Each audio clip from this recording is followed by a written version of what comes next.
Hi, I'm Kathy with Canyon Walker Connections, and this is a specific invitation to pastors and leaders of churches and Christian ministries. You have gay, lesbian, bisexual, and transgender Christians and people that are wondering about Christianity sitting in your pews. You may think you don't, but statistically, about 5% of the population is GLBT, and they are sitting in your pews, and some of them are in your youth programs. And I would like to offer a safe place for you pastors to have a conversation with someone with a lot of experience that understands both sides of this. I've been called bilingual in this. I understand the evangelical Christian community and the concerns and the issues that they have with being gay and Christianity and reconciling faith and orientation. And I also very clearly understand the gay and the trans community and how they have reconciled faith and orientation. And a lot of you are trying, you pastors and leaders are trying to be loving from your pulpits, and you're taking the stance of love the sinner and hate the sin, and you're repeating myths and rhetoric and statements that are just not true. And you're taking myth and the truth of the Bible, and you're melding them together and hoping that the truth of the Bible will somehow make this other stuff truth. And it isn't. It's some of these myths that go around are that destructive sexual experience in early life will cause someone to be gay, or a domineering mother and a distant father. These are old rhetorics from the 70s and 80s that just keep being repeated. Let me help you.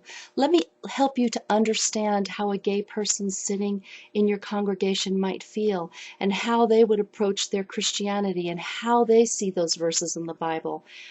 Let me just help you to understand. Sometimes from pastors, I get the most unexpected questions, the thing that is hanging them up, the one thing they don't understand.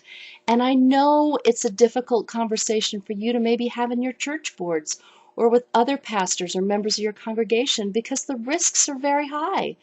This is a charged conversation, and people that may come out as affirming, or pastors that may want to be more accepting or more gracious or loving, it will or may have an impact on your bottom line, and that's scary.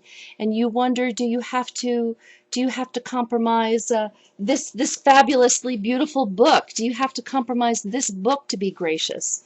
Well, there are all kinds of places you can sit on the spectrum of questioning to affirming. And let me just help you have that conversation. I will do it in privacy with you. I'll do it in person with you on Skype, in a phone conversation. Although I'm a very well-read blogger, my blog is read between 30 and 40,000 people read it a month. I won't write about you. I'll keep the conversation private. I may take some of the concerns and issues and talk about them publicly, but I will never point back to you. You won't be in jeopardy of your community finding out that you're just having this conversation. A lot of church communities, faith communities, are not safe places to raise questions, and even for pastors. So let me avail myself to you. Let me help you with these conversations. When I've offered this and people have taken me up on it, it's been extremely effective. It's been a good give and take both ways, and pastors will come out with so much more understanding on this sexual orientation and faith conversation. So let me help you. My contact information is on my blog. I am really good about getting back to people. I prefer Skype so that we can see each other, because there's so much that goes on in a face and eyes and questioning. So let me help you do that. Contact me. As I said, I will do it on phone or Skype. I would prefer those over writing, because that takes a long time and so much is written in words. And for those of you that do not appreciate what I'm doing and are solidly in the camp where you just know those gay people are going to hell, I am not offering my services to people like you.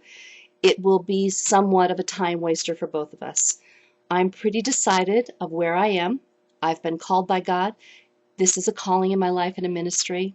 And so I'm not interested in having arguments or trying to change the people on the far end of this conversation that just are set and will die in their thinking. I am looking for the leaders, the pastors that are willing to have a bigger questioning conversation. If you know that the gay and lesbian and trans community is not being fairly treated and hasn't been given a good hearing by the Christian church, then you're the ones I'm talking to. Contact me. Let's talk about this. Now is the time. Civilly, gay marriage is happening in this country. The church should have been at the front edge of this spear of fighting for civil rights and against oppression, but we haven't been. So this is going to happen in our country civilly, so how are we churches going to handle this? Get ready now. This is not a conversation you can ignore. You have gay people sitting in your churches, and what burdens me even greater is you have gay youth sitting in your youth ministries, and they're listening to what you're saying, and they're hearing what the adults around them are saying, and they are slipping away from the church, or they're slipping into depressions and bad behaviors because of the shaming that's coming out of the pulpits.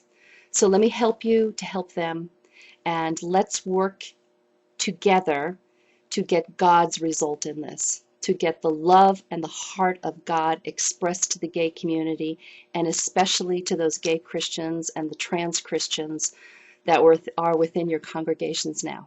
I'm Kathy with Canyon Walker Connections.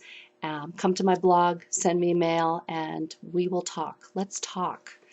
Let us reason together. Thank you.